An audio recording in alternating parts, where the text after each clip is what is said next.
ઓમ નમઃ શિવાય। શિવ મહાપુરાણ રુદ્ર સંહિતા યુદ્ધખંડ અધ્યાય 55 બાણાસુરની ભુજાઓનું છેદન। વ્યાસજીએ સનતકુમારને પૂછ્યું, હે મુનિ શ્રેષ્ઠ, આ પછી શું થયું?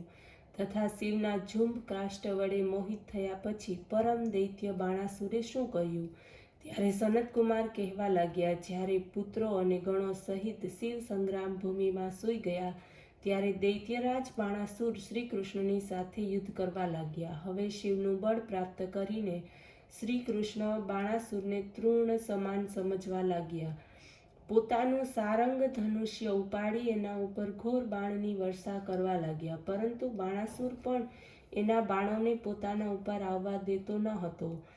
વચમાંથી જ તેને કાપી નાખતો। પોતાની ચારે બાજુએ રહેલા શત્રુઓને એણે પૂરા કર્યા। બધા યાદવો શ્રી કૃષ્ણને યાદ કરવા લાગ્યા, મૂર્છિત થવા લાગ્યા। દ્વારિકાધીશે આ જોયું, તેમનામાં ક્રોધ સમાયો નહીં। પછી શિવનું સ્મરણ કરતા પોતાના પ્રચંડ બાણો ચલાવીને એના રથ, ઘોડા અને ધનુષ્ય બાણનો છેદ ઉડાવી દીધો। પૃથ્વી ઉપર તે પડી ગયા। એણે ગદાથી શ્રી કૃષ્ણના ઉપર પ્રહાર કર્યો, તે નીચે પડી ગયા, પરંતુ શીઘ્ર જ ઉઠીને શિવજીની બળ મેળવી બાણાસુરથી સાથે ઘણા સમય સુધી યુદ્ધ કરીને ભુજાઓને કાપી નાખી। ત્યારે માત્ર 4 ભુજાઓ રહી ગઈ। શિવે કૃષ્ણની બાણાસુરની મિત્રતા કરાવી દીધી। બાણાસુર શ્રી કૃષ્ણને પોતાના અંતઃપુરમાં લઈ ગયા। ત્યાં પોતાની કન્યાને અનિરુદ્ધને આપી રત્ન વગેરે સાથે શ્રી કૃષ્ણનું સ્વાગત કર્યું। શ્રી કૃષ્ણ પોતાની પુત્રવધુ અને પૌત્રને સાથે લઈને કુટુંબ સહિત દ્વારકામાં અનેક ઉત્સવ કર્યા। અધ્યાય 56 બાણાસુરને ગણાધિપતિ પ્રાપ્તિ। સનતકુમાર બોલ્યા, આ પછીથી પોતાના અજ્ઞાનને જાણીને બાણાસુર અત્યંત દુઃખી થયા। તે શિવજીના સ્થાનમાં જઈને અનેક સ્તોત્રો દ્વારા ઓમકારથી નમસ્કાર કરતા યથોચિત હસ્તપાદ ન્યાયુક્ત તાંડવ નૃત્યો કરવા લાગ્યા। પરંતુ એક પ્રકારના નૃત્યો થયા। પોતાના શરીરની રક્તધારાઓથી ત્યાંની ભૂમિને સિંચી આ રીતે એમણે શિવજીને પ્રસન્ન કર્યા। શિવે વરદાન માગવા કહ્યું।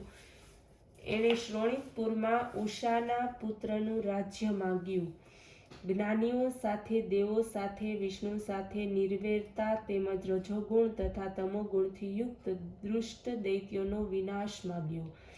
શિવ ભક્તોમાં સ્નેહ અને સર્વ પ્રાણી માત્રમાં દયા માગતા શિવને પ્રણામ કર્યા અને સ્તુતિ કરી બાણાસુરે કહ્યું, હે દેવોના દેવ મહાદેવજી, આપ બ્રહ્મા પરમાત્મા સર્વવ્યાપી અખિલેશ્વર સર્વમાં વ્યાપ્ત છો તેમજ સર્વથી પર છો। હે પ્રભુ, આપે મારા ઉપર આ ઘણી જ મોટી કૃપા કરી છે, જેનાથી મારો ગર્વ નાશ થશે।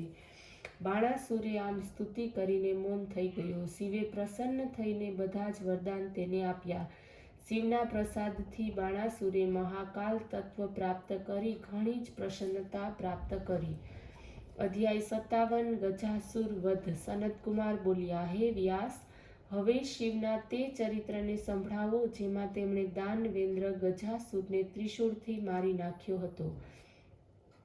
વ્યાસજી બોલ્યા, જ્યારે મહિષાસુરનો પુત્ર ગજાસુર ઉગ્ર તપસ્યા કરીને બ્રહ્માની પાસેથી વરદાન પ્રાપ્ત કરીને પોતાના સ્થાને આવ્યો તો તેણે સર્વ દિશાએ 3 લોક સહિત દેવતા, અસુરો, મનુષ્યો અને ઇન્દ્રાદિક સહિત સર્વ ગંધર્વોને જીતી લીધા। તેમના તેજનું હરણ કરી લીધું। એણે દેવતાઓને પોતાના ચરણોમાં નીચે નમાવી તરણું લેવડાવ્યું। સર્વોના પ્રસન્ન આજ્ઞા કરીને મહેન્દ્ર પર્વત ઉપર જઈને ક્રીડા કરવાનો આરંભ કર્યો।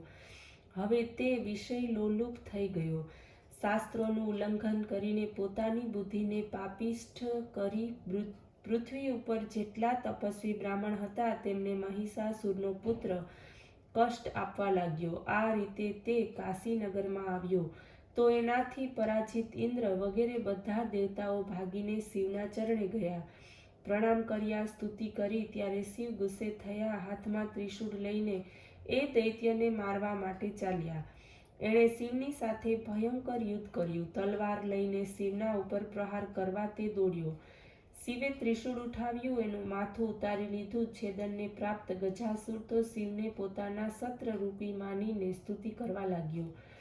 શિવજી શીઘ્ર જ પ્રસન્ન થયા અને વરદાન આપવા લાગ્યા. એણે કહ્યું, જો આપ પ્રસન્ન છો તો મને મારી નાખી મારા શરીરના ચર્મ વડે આપ કૃતિવાસ થાઓ. આ પ્રમાણેનું દૈત્યનું વચન સાંભળીને શિવ તો અત્યંત પ્રસન્ન થયા. તેઓ ગજાસુરને કહેવા લાગ્યા, તારું શરીર પવિત્ર જ્યોતિર્લિંગ રૂપે થશે. તે મહાપાપનો નાશ કરશે, તેમજ સમસ્ત પાર્થિવ લિંગોમાં શિરોભૂત મુક્તિ આપનારું તે બનશે. આમ કહીને દિગંબર દેવોના સ્વામીને ગજાસુરના વિસ્તૃત ચર્મને ગ્રહણ કરીને પોતાની કટી પર વીંટાળાવ્યું અને મુક્તિદાયક જ્યોતિર્લિંગ સ્વરૂપે કૃતિવાસેશ્વર થયા. ઓમ નમઃ શિવાય.